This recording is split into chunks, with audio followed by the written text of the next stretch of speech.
Rencontre avec un metteur en scène aujourd'hui, metteur en scène et directeur d'un théâtre, d'une des scènes permanentes d'Avignon. Nous sommes au Théâtre des Halles en compagnie de son directeur Alain Timard. Bonjour. Bien le bonjour. Bien le bonjour effectivement parce que je suis ravie de vous rencontrer. Également. Depuis le temps que je souhaite cette rencontre. Cette interview, on a mis du temps avant d'y arriver. Hein. Et grâce à Aurélie et votre agenda et mon agenda, nous y sommes arrivés. On a pu se retrouver. Merci pour votre accueil. Merci à vous. Donc c'est une rencontre, comme je vous le précisais, pour faire un petit peu connaissance avec vous, la personne que vous êtes, la personne que vous reflétez et tout ce que vous mettez en œuvre justement à travers le théâtre. Mon Dieu, mais c'est tout un monde que vous allez développer, que vous allez découvrir. Alors, pour situer le Théâtre des Halles, est-ce que vous pouvez nous rappeler un petit peu l'historique, l'histoire de ce patrimoine qui est riche? Ah oui, le lieu lui-même, c'est un ancien cloître, le cloître Sainte-Claire, 14e siècle. Laure et Pétrarque se sont rencontrés ici pour la première fois dans le chœur de chapelle, qui est juste devant vous. Donc, un lieu particulièrement marqué par l'histoire et par la littérature, donc. Puis ruiné à la Révolution, puis redécouvert assez récemment, puisque j'ai redécouvert ce lieu dans les années 80. Et donc j'ai commencé à être dans ce lieu en 83-84 et peu à peu il a été restauré, il a été aménagé en théâtre et donc depuis des années maintenant il est devenu un lieu très fréquenté du public qui aime le théâtre bien sûr, été comme hiver. Exactement, c'est pour ça que je précisais en introduction que c'est une scène permanente, ça veut dire qu'elle est ouverte toute l'année. Voilà, c'est une scène d'Avignon permanente, un théâtre permanent qui a une véritable programmation tout au long de l'année, comme vous pouvez le voir. Dans ce programme rose. Avec ce programme, nous avons décidé, figurez-vous, d'avoir des couleurs très franches chaque année, très franches chaque année. Donc aujourd'hui, on a choisi ce rose bien soutenu, ce rose tyrien. Et l'année prochaine, nous aurons encore une autre belle couleur chaque année. Donc voilà, et un programme très conséquent qui va là du mois de septembre au mois de juin. Et ensuite sort évidemment le programme du festival. Alors, puisqu'on est dans le programme, Alain Timard, est-ce que vous pouvez nous raconter un petit peu la programmation, comment vous la réalisez? Est-ce que c'est en fonction des coups de cœur que vous avez? Est-ce que c'est en fonction des rencontres que vous faites? Vous avez précisé que j'étais à la fois metteur en scène et également directeur de ce lieu, n'est-ce pas? Bien sûr. Alors, il est vrai que pour la programmation, puisque c'est la question que vous m'avez posée, on a à la fois le directeur qui invite des artistes, des compagnies qui aiment certains spectacles et qui aident certains artistes, et puis le metteur en scène qui prépare et qui montre ses propres créations. Donc il y a ce jeu entre l'artiste qui anime un lieu en fait. Et que les coups de cœur que je peux avoir sont souvent liés à mes préoccupations artistiques, littéraires, intellectuelles ou sensibles.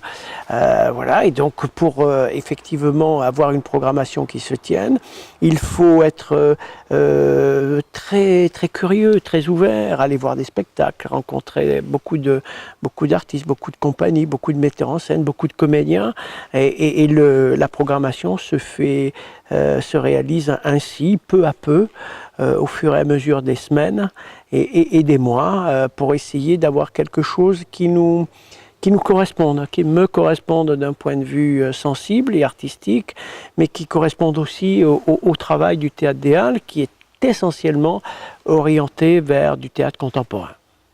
Alors, si je comprends bien, cette programmation reflète l'âme du théâtre, à la fois vous et à la fois aussi... l'équipe qui travaille avec moi, oui. L'état d'esprit, le concept. L'état d'esprit, voilà. Et c'est bien ce qu'on veut développer. Vraiment un état d'esprit dans ce lieu, une ligne artistique très singulière qui nous appartienne et qui fasse que nous ne soyons pas considérés comme un lieu quelconque ou excusez-moi l'expression, un garage à spectacle. On est dans la création. On est dans la création, on est dans la prise de risque, on est dans l'aide aux compagnies, on est dans l'aide aux artistes, on est dans ce qu'on pourrait appeler une mission de théâtre public. Est-ce que ça rejoint un petit peu votre passion de passionné d'art contemporain? Oui, tout à fait, parce que je suis à la fois metteur en scène, mais aussi plasticien, scénographe et plasticien. Donc j'ai tout un travail comme ça d'atelier, d'un univers qui m'est propre. Et évidemment, le regard du plasticien, celui qui regarde les arts plastiques, regarde aussi le théâtre en fonction de cet univers-là. Alors, à quel genre de public s'adresse votre programmation? Est-ce que c'est un public élitiste? Est-ce que c'est un... Je ne pense pas. En tout cas, le maître mot que l'on essaie de tenir ici, c'est à la fois l'exigence, la qualité, pour un grand public, pour un public en tout cas le plus large possible. Donc, évidemment, mener un travail sur la nouveauté, sur... quelquefois, entre guillemets, l'avant-garde, voire le modernisme, la modernité, quelquefois signifie être un tout petit peu en avance sur le goût du public. Mais c'est bien notre rôle que d'essayer de rendre le public curieux et prêt à recevoir ses œuvres. Quand vous entendez parler de l'éducation artistique et de théâtre populaire, quelle est votre réponse par rapport à ça, à l'Intima? C'est tout à fait nécessaire. C'est-à-dire qu'un théâtre, un artiste ou un metteur en scène est celui qui suit sa voie, qui suit son chemin et qui essaie de tracer sa ligne au plus près de sa personnalité, voire de sa singularité. Un directeur de théâtre, c'est celui qui s'adresse à un public. Donc, l'éducation artistique est partie prenante d'un développement du public, de la nécessité de développer un public. Alors évidemment, il ne s'agit pas d'éduquer le public de la manière la plus... comment pourrais-je dire, ou vulgaire possible. Il s'agit d'avoir une approche sensible, une approche intelligente, et une approche pour que les œuvres les plus difficiles à faire passer puissent d'un seul coup passer la rampe. Je pense donc que l'éducation artistique permet de mieux voir, mieux entendre, mieux ressentir, et voilà tout notre rôle en tant qu'aussi équipe de théâtre. Et c'est justement là que l'on trouve cette éducation artistique, lorsque vous proposez des nouveautés, lorsque vous suscitez à la curiosité, vous avez aussi disons qu'on a besoin, une énergie d'éduquer. On a besoin d'approcher un public, de le rendre plus sensible à tous les niveaux, que ce soit pour des œuvres plus difficiles que d'autres, ou des écrivains à peu près inconnus, et qu'on a envie de faire connaître parce qu'on a aimé la démarche, on a aimé l'écriture. Donc ça fait partie aussi de notre travail quasi quotidien. Mais donc, en tout cas, il faut essayer de rendre le public le plus curieux possible. Combien de levées de rideaux par an, si on s'arrête juste à la Ouh là là, saison, combien? On a à peu près une vingtaine de spectacles, été-hiver confondus ou pas? Non, sans compter justement l'été. Automne-hiver, on doit être, je sais pas, une cinquantaine, soixantaine de levées de rideaux à peu près. Donc c'est un rythme assez conséquent? Oui, c'est à peu près un spectacle. Plusieurs représentations tous les 10 jours à peu près. Voilà. Et quelquefois des manifestations qui sont un peu plus longues. Alors comment trouvez-vous l'équilibre justement avec votre, j'ai envie de dire casquette, mais c'est plus un chapeau si je puis dire ainsi, entre votre casquette de metteur en scène et votre casquette de directeur Alors on me pose souvent cette question. Mince. Non mais pas mince, c'est tout à fait normal. Le théâtre est un bain, une sorte de bain global. C'est-à-dire que quelquefois je vais voir des spectacles, ici ou ailleurs, souvent ailleurs, loin ou pas loin, et la confrontation à d'autres esthétiques, d'autres écritures, provoque aussi mon imaginaire. Donc ça n'est pas si éloigné que cela du metteur en scène. Il n'y a pas le directeur d'un côté, le metteur en scène de l'autre. Il y a une prise en compte globale du travail, donc, mais aussi de l'inspiration. Alors il est évident que quand le metteur en scène se met à travailler, il s'isole un peu avec son équipe, avec ses comédiens. Et là, le monde extérieur ne compte presque plus. On s'isole pour essayer d'être au plus près de notre travail et au plus près de de l'œuvre qu'on est en train d'élaborer. Vous arrivez à gérer, parce qu'il y a quand même le théâtre mais figurez-vous, vous avez une équipe, bien entendu. J'ai une équipe, et une équipe solide, une équipe soudée, solide. Vous arrivez à déléguer Bien sûr, il faut déléguer, bien sûr. Bien sûr, un théâtre n'est pas une œuvre solitaire. Hein. Le théâtre est une œuvre réellement collective au niveau du travail, même si la direction a beaucoup d'importance. Si vous aviez quelques coups de cœur à nous présenter pour cette année, Alain Timard, quels seraient-ils? Tous. Tous. Tous. Alors là, je peux vous dire que si je regarde la découverte des auteurs, il y en a beaucoup cette année, la découverte d'artistes, de jeunes, d'autres beaucoup plus confirmés. Tous, je ne vais pas mettre en avant, rassurez-vous, je ne vais pas mettre en avant l'un ou l'autre, je veux dire, venez tout voir. Alors ce sont quand même des pièces qui attirent à la fois l'œil et le sens. Quand on voit Terre de colère ou les Inasuji, ce sont des mots quand même qui sont forts. Est-ce que ça fait partie aussi du caractère du théâtre? Oui, j'entends par votre question, Waouh, par exemple. Waouh, ouais. Ou Logique imperturbable du fou, hein, Zabou Bredman qui a présenté ce spectacle en début de saison. Elle était venue pendant le festival et elle est revenue là.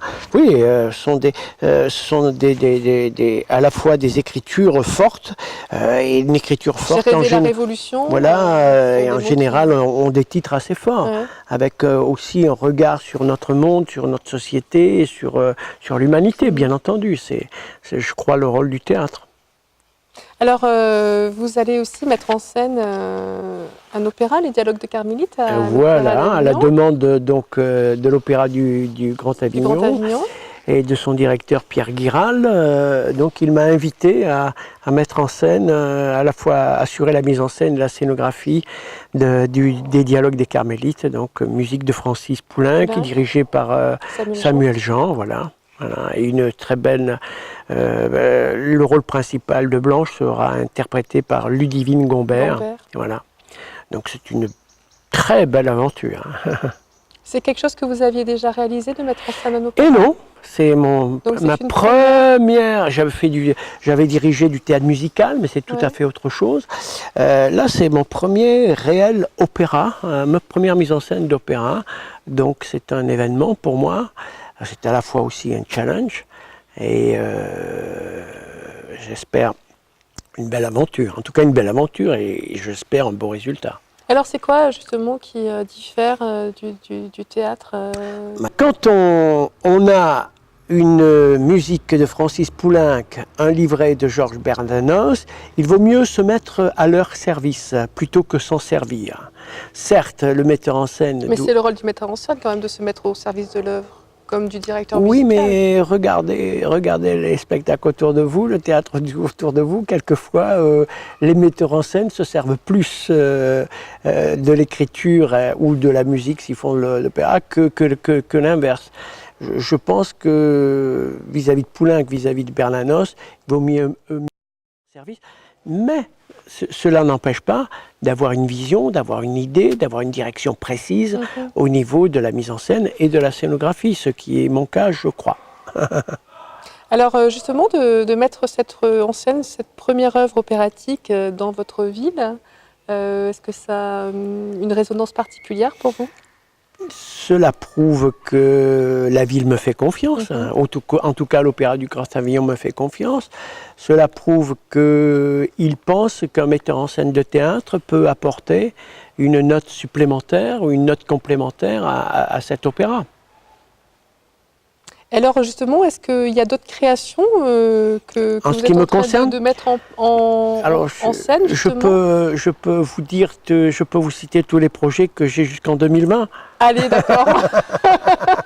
On a encore le temps. En tout cas, non, il y a beaucoup de projets qui sont en cours et qui s'élaborent, effectivement jusqu'en 2020 pour l'instant, et même peut-être un peu au-delà, dans 2-3 semaines, je saurai. En tout cas, cet opéra sera suivi en février-mars, création fin mars, d'un spectacle intitulé Les carnets d'un acteur, inspiré de Dostoïevski, les carnets du sous-sol, Le rêve d'un homme ridicule, inspiré des textes de Shakespeare, des psaumes de la Bible et du Qoélette. Voilà. Et le tout sera interprété par un acteur que j'aime beaucoup, Charles Gonzalez. Donc c'est un monologue, mais avec une scénographie assez imposante. Assez vivante. Assez imposante, disons. Alors justement, est-ce qu'il vous arrive d'avoir deux créations en même temps, deux mises en scène en même temps? Préparer deux mises en scène Oui. en même temps? Non. Là, l'une c'est en janvier, l'autre c'est au mois de mars. Je pense que je ne serais pas capable de mener deux mises en scène dans le même temps et dans le même. Comment vous arrivez à gérer. Le travail sur l'opéra demande beaucoup de travail en amont, parce qu'il faut être extrêmement précis du point de vue du synopsis, du point de vue de ce que l'on souhaite. Parce que vous parliez que vous étiez assez isolé du monde extérieur quand vous êtes en création. Donc oui. Comment vous arrivez à différencier là, quand je vais répéter avec toute l'équipe les dialogues des Carmélites, c'est sûr que je ne penserai pas au carnet d'un acteur. Hein. Je laisse tomber les carnets d'un acteur et puis bon, une fois que la création sera faite, fin janvier, donc là je passerai petit à petit à l'autre spectacle. Et le temps qui vous est imparti vous est nécessaire justement ou... Oui, il faut du temps, il faut de la réflexion en amont, il faut beaucoup d'efficacité pendant, et puis voilà. Et alors quand vous travailler et encore travailler. Et quand vous regardez votre spectacle, vous êtes comment? Ben, j'ai peur. J'ai peur avant, j'ai peur pendant, j'ai peur après. Parce que, vous savez, quand on part d'un espace vide, c'est toujours incroyable. Hein. On a l'impression de recréer un monde. Et donc, c'est comme si on était en examen permanent. Parce que le public, effectivement, c'est celui qui va juger, qui va aimer ou ne pas aimer, et puis qui va faire en sorte que le spectacle fonctionne ou ne fonctionne pas. Donc on est très tributaire et en même temps solidaire du public. Et alors comment vous le percevez, le public d'Avignon, par rapport au public que vous pouvez côtoyer à l'étranger? Je crois que c'est un public, d'abord par rapport au Théâtre des Halles, c'est un public maintenant très fidèle, qui se développe d'année en année, et c'est un public très exigeant. Et ça c'est formidable. Je crois que le festival y est pour quelque chose. Voilà. Merci beaucoup Alain Timard pour cette rencontre et d'avoir pu dévoiler certaines de votre personnalité. Merci beaucoup. Merci à vous. Merci.